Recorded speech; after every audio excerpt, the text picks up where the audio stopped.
दिल्ली में बीती रात एक बैग में मिला युवती का शव को एक शख्स रिक्शे में रखकर ले जा रहा था। पुलिस वालों को संदेह हुआ तो उन्होंने रिक्शे को रोका, लेकिन रिक्शे में सवार ये शख्स चकमा देकर फरार हो गया। पुलिस ने रिक्शा चलाने वाले को पकड़ लिया है और पूछताछ की जा रही है। घटना पूर्वी दिल्ली के मयूर विहार इलाके की है। अभी तक मृतक महिला की पहचान नहीं हो पाई है। महिला की उम्र 25 से 27 साल के बीच बताई जा रही है।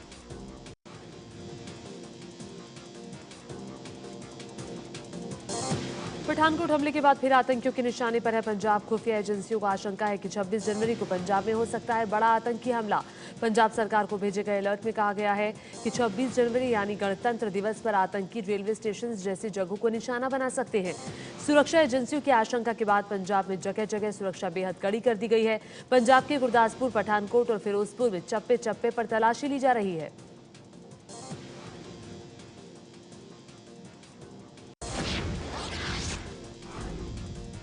पठानकोट हमले के बाद पाकिस्तान में हो रही धरपकड़ पर गुर्राया है आतंकी सरगना सैयद सलाहुद्दीन। पाकिस्तान के कब्जे वाले कश्मीर के मुजफ्फराबाद में प्रेस कॉन्फ्रेंस कर सैयद सलाहुद्दीन ने पाकिस्तान को धमकाया है। सलाहुद्दीन ने कहा है कि पाकिस्तान में धरपकड़ बंद नहीं हुई तो अंजाम भुगतना होगा। आतंकी सरगना सैयद सलाहुद्दीन की अगुवाई वाली यूनाइटेड जिहाद काउंसिल ने 2 जनवरी को पठानकोट में हुए आतंकी हमले की जिम्मेदारी ली थी। उत्तराखंड के हरिद्वार से गिरफ्तार 4 संदिग्ध आतंकियों को दिल्ली की कोर्ट ने 15 दिन के लिए पुलिस हिरासत में भेज दिया। दिल्ली पुलिस की स्पेशल सेल इनसे पूछताछ कर रही है। पुलिस के मुताबिक चारों संदिग्ध आतंकियों ने हरिद्वार में चल रहे अर्ध कुंभ मेले को निशाना बनाने की साजिश रची थी। हरिद्वार आने वाली ट्रेनें भी उनके निशाने पर थीं। पठानकोट आतंकी हमले की जांच कर रही एनआईए ने पूर्व एसपी सलविंदर सिंह का लाई डिटेक्टर यानी कि झूठ पकड़ने वाला टेस्ट पूरा कर लिया है। अब उनके व्यवहार की जांच करने वाले टेस्ट कराए जाएंगे। सलविंदर सिंह फिलहाल पंजाब आर्म्ड पुलिस में असिस्टेंट कमांडेंट हैं। पठानकोट के एसपी रहे सलविंदर का दावा है कि हमले से पहले आतंकियों ने उन्हें अगवा कर लिया था। दिल्ली से सटे नोएडा में आईटीबीपी के आईजी आनंद स्वरूप के घर से उनकी नीली बत्ती वाली टाटा सफारी गाड़ी चोरी हो गई। पुलिस को अब तक गाड़ी का कोई सुराग नहीं मिला है। गणतंत्र दिवस से ठीक पहले नीली बत्ती वाली गाड़ी चोरी होना किसी बड़े खतरे की घंटी हो सकती है। जम्मू कश्मीर के पुलवामा में सेना के जवानों और आतंकियों के बीच मुठभेड़ खत्म। नैनाबादपुरा इलाके में हुई इस मुठभेड़ में लश्कर ए तैयबा का एक आतंकी मारा गया।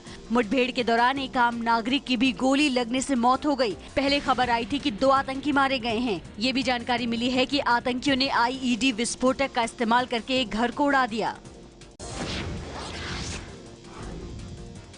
आईएस से लड़ने के लिए दिल्ली से सिर्फ 30 किलोमीटर दूर गाजियाबाद के डासना को केंद्र बनाकर हो रही है तैयारी। एबीपी न्यूज की खास पड़ताल में पता चला है कि पश्चिमी यूपी में बाकायदा ट्रेनिंग कैंप चलाए जा रहे हैं, जिनमें डंडे, धनुष और तलवार चलाना सिखाया जा रहा है। सवाल उठ रहा है कि कहीं आईएस के बहाने कोई धार्मिक सेना बनाने की तैयारी तो नहीं है।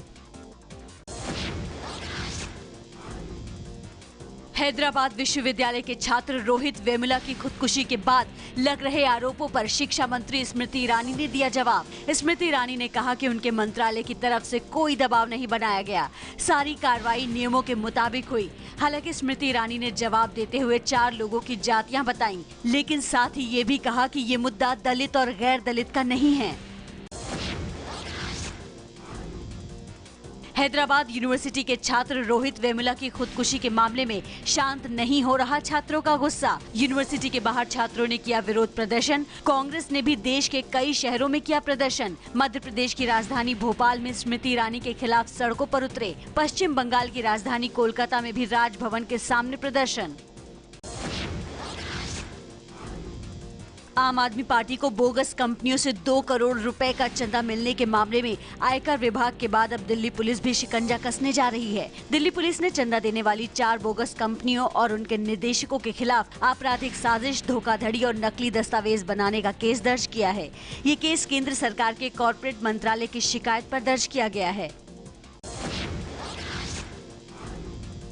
सुप्रीम कोर्ट ने यूपी में लोकायुक्त की नियुक्ति से जुड़ी याचिका पर अपना आदेश सुरक्षित रख लिया। इस याचिका में सुप्रीम कोर्ट के उस आदेश को रद्द करने की मांग की गई है, जिसके तहत जस्टिस वीरेंद्र सिंह को यूपी का लोकायुक्त बनाया गया था। सुप्रीम कोर्ट ने अपने आदेश के बावजूद यूपी में 20 महीने तक लोकायुक्त नियुक्त नहीं होने पर 16 दिसंबर को खुद ही लोकायुक्त नियुक्त कर दिया था।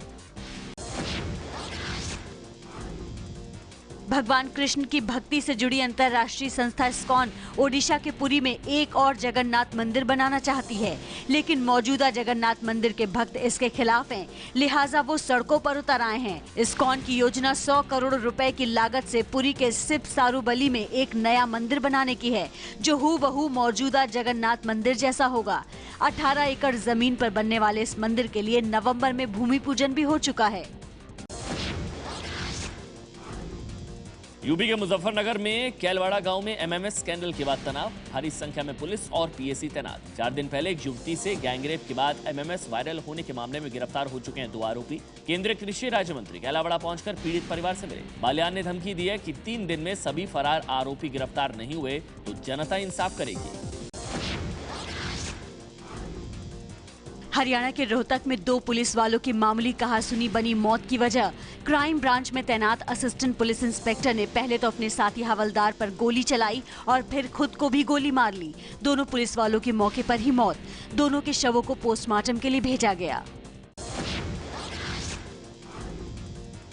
बिहार के पटना में भीड़ का तालिबानी इंसाफ, एक बैंक लुटेरे को पकड़कर उसका हाथ काटा। पटना के महुआ बाग इलाके में बैंक ऑफ बड़ौदा से 2.5 लाख रुपए लूटकर भाग रहे 4 हथियारबंद लुटेरों में से एक को भीड़ ने पकड़ लिया और बुरी तरह से पीटने के बाद उसका बायां हाथ काट दिया। पुलिस ने लूट का 1 लाख रुपया बरामद कर उसे अस्पताल में भर्ती कराया है। बाकी 3 बदमाशों की तलाश जारी है।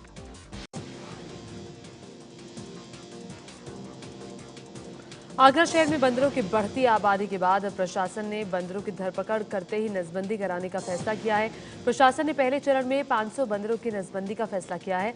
आगरा में इस प्रयोग के सफल होने पर मथुरा में भी ये शुरुआत की जाएगी, जिससे धार्मिक स्थानों पर बंदरों के बढ़ते आतंक को रोका जा सकेगा।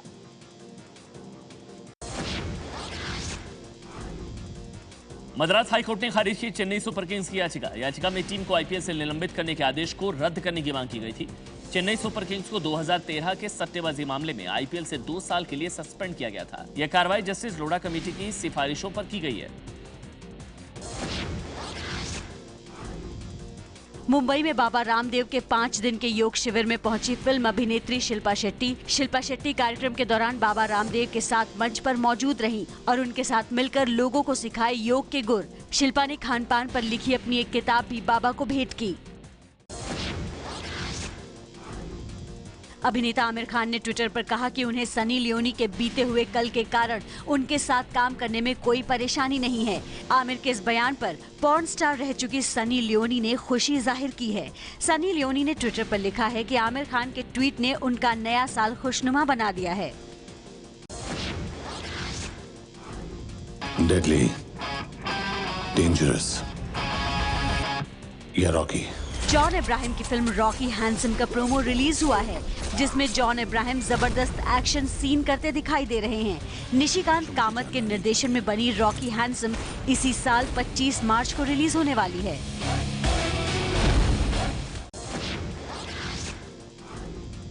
देश के शेयर बाजारों में भारी गिरावट। बीएसई का सेंसेक्स 418 अंक नीचे गिरकर 24,062 पर बंद हुआ। एनएसई का निफ्टी भी करीब 125 अंक की गिरावट के साथ 7,309 अंक पर बंद हुआ। डॉलर के मुकाबले रुपए में भी भारी गिरावट। सितंबर 2013 के बाद पहली बार 68 रुपए के पार हुआ डॉलर। आयात करने वालों और विदेशी फंड्स के कारण डॉलर की मांग में तेजी। पाकिस्तान के चरसरा में बाचा खान यूनिवर्सिटी पर हमला करने वाले 4 आतंकी मुठभेड़ में मारे गए। हमले में 19 छात्रों और एक टीचर समेत 21 नागरिकों के मारे जाने की खबर। मरने वालों की संख्या और बढ़ने की आशंका। हमले के समय यूनिवर्सिटी में चल रहे थे इम्तिहान। आतंकियों ने पहले लड़कों के हॉस्टल में और उसके बाद प्रशासनिक भवन में घुसकर की गोलीबारी। और ये तस्वीरें यूरोपीय देश रोमानिया की है, जहां कई इलाकों में 10 फीट से ज्यादा की बर्फ जमी है। मशीन से भी बर्फ हटाने में परेशानी आ रही है। हालत तो ये हो गई है कि तापमान -30 डिग्री तक यहां पहुंच चुका है। राजधानी बुखारेस्ट में एक झील भी जम गई है। बर्फबारी की वजह से रोमानिया के बजाऊ प्रांत में लोग कई दिनों से घरों में ही कैद हैं। मौसम विभाग ने 1 हफ्ते तक ऐसा ही मौसम रहने का अनुमान जताया है।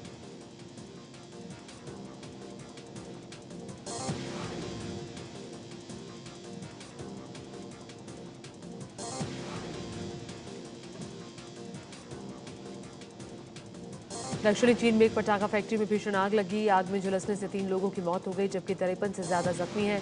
हादसा शंगराऊ शहर के पास हुआ। पटाखे की आवाज इतनी तेज थी कि आसपास के घरों में शीशे भी टूटने लगे। प्रशासन ने एहतियातन 1000 से ज्यादा घरों को खाली करवाया है।